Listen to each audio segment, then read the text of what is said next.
I've been telling you guys, hit that hashtag AskZach on Twitter if you wanted to be featured on the show and you want me to ask your question. This one was very intriguing. Bear.GaryGensler resign says Metro Bank, their app has been down for 3 days. That gave me enough doubt to withdraw my funds. When I went there, they didn't have any cash, saying they hadn't received their delivery. I got it transferred to another bank and withdrew from there. And no, I'm not talking big euros. Zach, their price to book doesn't look good either. Could they be next, do you think? Yes, Bear, that's a great question. And thank you for sharing that example for us. What we are seeing with the price to book earnings on all of these banks, all of these major banks, from Credit Suisse, Deutsche Bank, the oldest banks in Switzerland and Germany, to other institutions like Metro Bank and others, their price to book is not looking good. Their solvency is not looking good. Their apps are not working, right? The online banking systems have been causing issues. And I put out a tweet. I said, everyone comment down below and let me know. And there was numerous examples down below that tweet of people's banking apps not working. It's been interesting to watch these systems go down, struggle, and have failures. We covered last week, Lebanon was shutting down their banking system because of the record amount of heists, bank heists, that were taking place in their country. This is real, guys. This isn't, sometimes it looks like, it feels like a movie that we're watching. This is real life.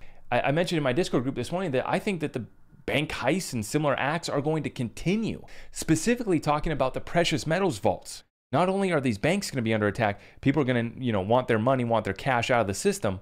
We're going to see a run on the precious metals too. And money makes people funny. And when you tell people that they can't get the money that they're supposed to have in their account, it's going to be a dicey situation, right? To say the least. Now, if you guys go back, you can see I dropped a video recently talking about what I would do as far as what I would do with my money outside of the system, outside of the banks. So you guys can go back and check out that video. But basically, we've been talking about this for a while now, right? Is that we want to have only the money that we need to operate within the matrix beast system in the banks. Other than that, we've invested in cryptocurrency. We self-custody our cryptocurrency. We have cash, physical. We have precious metals, physical, and in other locations too, potentially, right? We secure our cryptocurrency by having multiple storage solutions, right? And then we also have our prepping and essentials, assets, essentials that we're gonna need over the next year.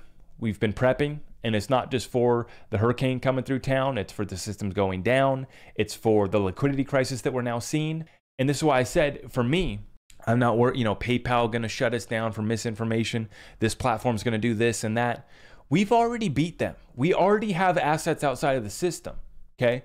But that doesn't mean that we're not using the platforms, right? We're using YouTube, we're using TikTok, we're using PayPal, we're using all these platforms, right? But we got backup plans, we got contingencies, and we continue to prepare for that day if it were to come, right? We prepare for the worst, we pray for something better. So that's what we've been watching here, is all of these systems reporting outages, system failures, system shut down, banks across countries going down. So we want to make sure that we only are keeping what we need to operate within the system. Everything else we've allocated to somewhere else, and you guys already know what we're doing with that strategy.